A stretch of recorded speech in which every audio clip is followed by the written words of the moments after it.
যোগে বাংলাদেশে গ্রেফতার হতে হয়েছে হিন্দু সন্ন্যাসী চিন্ময় দাসকে। এরপর থেকেই ধীরে ধীরে আবারও উত্তাল হয়ে উঠেছে বাংলাদেশের পরিস্থিতি। জানা গিয়েছে হিন্দুদের উপর অত্যাচার চালানো হচ্ছে নির্বিচারে। সেই জায়গায় দাঁড়িয়ে কোনো রকম পদক্ষেপ গ্রহণ করতে দেখা যাচ্ছে না ইউনূস সরকারকে।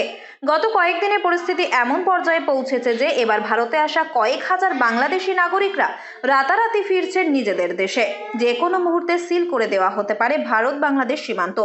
এমন আতঙ্ক ছড়াতেই ভিসার মেয়াদ থাকা সত্ত্বেও প্রয়োজনীয় কাজ, চিকিৎসা, এমনকি আত্মীয় পরিজনদের বাড়িতে ঘুরতে আসার পরিকল্পনা মাঝপথে ফেলে রেখে দেশে ফিরতে পেট্রাপোল সীমান্তে ভিড় বাংলাদেশি নাগরিকদের। ফিরে যাচ্ছে। আমরা জানতে পারছি যে আগামী সোমবার থেকে বর্ডার সিলগালা মেরে দেবে, আমরা বেরোতে পারবো না, সেই ভয়তে আমরা বেরোয় যাচ্ছি।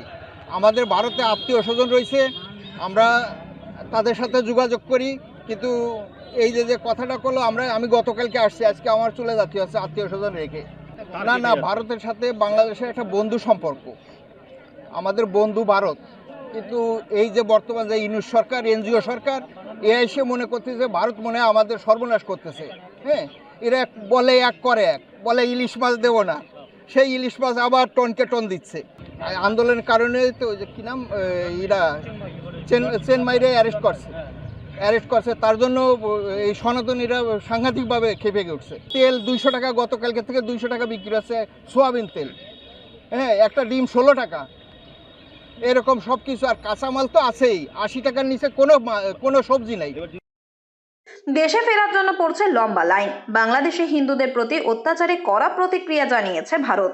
সেই পরিস্থিতিতে ভারত বিরোধী নানা মন্তব্য ছড়িয়ে পড়েছে সোশ্যাল মিডিয়ার ওয়ালে। ফলে ভারতের সঙ্গে পরিস্থিতি খারাপ হলে বন্ধ হয়ে যেতে পারে সীমান্তের দরজা। অন্তর্বর্তীকালীন সরকার ক্ষমতায় আসার পর থেকেই জরুরি চিকিৎসা পরিষেবা ছাড়া মিলছিল না ভিসা।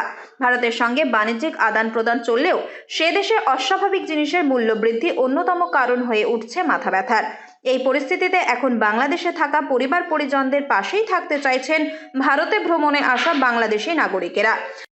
তাদের নিজেদের ব্যক্তি স্বার্থের দিকে ভাবছে, তারা দেশের জনগণ বা দেশের মানুষের কথা ভাবছে না। তারা সংস্কার নিয়ে আছে, তারা যে কি সংস্কার করছে তারাই ভালো জানে। আমরা পাশাপাশি দুইটি রাষ্ট্র, ভারত এবং বাংলাদেশ, একে অপরের বন্ধু, এটা আমরা মনে করি। আমাদের সুখী দুঃখী এরা সবসময় আমাদের সাথে আছে এবং থাকে, এটা আমরা জানি। কিন্তু আমাদের উচিত না কখনোই, আমি বাংলাদেশের নাগরিক হিসাবে আমি বলবো যে আমাদের কখনোই উচিত না যে একটা দেশকে কটূক্তভাবে কথাবার্তা বলে সেই দেশকে উস্কি দিয়ে বা সেই দেশের সরকারকে উস্কানিমূলক বক্তব্য প্রদান করে তাকে উস্কানি হোক বা তার বিরূপ প্রভাব আমাদের সাধারণ বাংলাদেশের যে জনগণ আছে আমাদের উপরে পড়ুক, এটা আমাদের কাম্য না। আমরা চাইছি এর থেকে ভালো কিছু একটা সলিউশন আসুক। তাই পেট্রাপোল সীমান্তে যাত্রীদের লম্বা লাইন চোখে পড়ছে দেশে ফেরার। তাদের সঙ্গে কথা বলে জানা যায় বর্তমান তৈরি হওয়া পরিস্থিতি নিয়ে যথেষ্টই উদ্বেগে তারাও। যদিও পণ্য আমদানি রপ্তানির ক্ষেত্রে এখনো তেমন কোনো প্রভাব পড়েনি বলেই জানালেন পেট্রাপোল বন্দরের ক্লিয়ারিং ও ফরওয়ার্ডিং এর সম্পাদক কার্তিক চক্রবর্তী। কিন্তু আন্তর্জাতিক আমরা ব্যবসার সঙ্গে যে যুক্ত আছি যারা, এখনো পর্যন্ত সেরকম কোনো এফেক্ট আমাদের মধ্যে আসেনি। ব্যবসা আগে যেরকম ছিল এখনও তাই আছে।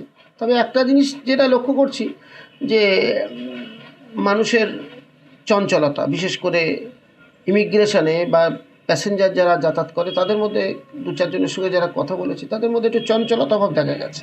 আমাদের রপ্তানি আমদানির ব্যাপারে শুনছি একটা প্রোগ্রাম হবে, কোনো একটা সংগঠন বা কোনো একটা দল থেকে করা হবে। অনেকে প্রশ্ন করছে যে সোমবার এক্সপোর্ট বন্ধ হবে কি না হবে। আমাদের কাছে সেরকম কোনো খবর নেই। আমরা বরঞ্চ এটাই ঠিক করেছি যে এক্সপোর্ট ইম্পোর্ট স্বাভাবিকই থাকবে। আর রাজনৈতিক দল বা যারা প্রোগ্রাম করবে তারা তাদের কর্মসূচি করবে। তারপরে যদি কোনো রকম অস্বস্তিকর পরিবেশ তৈরি হয় তখন প্রশাসনের ব্যাপারটা দেখবে, এইটাই, আর কিছু না। তবে বাংলাদেশে নতুন করে যেভাবে আন্দোলন ছড়িয়ে পড়ছে তাতে চরম আতঙ্কিত সে দেশের নাগরিকরাও, তা স্পষ্ট বোঝা যাচ্ছে সীমান্তে। শুনলাম নাকি সোমবার বা রোববার বন্ধ করে দেবে, এই জন্য আমি দ্রুত ফিরে যাচ্ছি আমার দেশের বাড়ি। ভিসা দিচ্ছে না এবং বাংলাদেশে অনেক দুর্নীতি হচ্ছে ভারতের এসব নিয়ে। চিন্ময় প্রভুকে এবং বাংলাদেশের পতাকা নিয়ে অনেক অবমাননা হচ্ছে, এরকম একটা অভিযোগ আমরা শুনতে পেয়েছি, যার কারণে ভরারও অনেক ভিড় আমরা দেখতে পাচ্ছি। এবার দ্রুত কি করবো যে ভারত বাংলাদেশের সম্পর্কটা আরো ভালো হোক। এবং অনেক সমস্যা, যে দেশে নির্বাচিত সরকার না থেকে অন্তর্বর্তীকালীন সরকার, তো এ তো অনেকে বলে সুইডি নিউজ। দেখেন, যে দেশে 20-22 বছরের ছেলে আপনার সচিবালয়ের দায়িত্ব পায়, তারা কি বলবে আর কি পলিটিক্যাল করবে। যে দ্রুত একটা নির্বাচন দরকার। তবে পরিস্থিতি স্বাভাবিক হোক, ভারতের সঙ্গেও সম্পর্ক থাকুক সুস্থ চাইছেন সকলে। সূত্রের খবর, বাংলাদেশের এই উত্তাল পরিস্থিতির কারণে সীমান্তে বাড়ানো হয়েছে নিরাপত্তা, মোতায়েন করা হয়েছে অতিরিক্ত সীমান্তরক্ষী বাহিনী। উত্তর 24 পরগনা থেকে রুদ্র নারায়ণ রায়ের রিপোর্ট, লোকাল 18 বাংলা।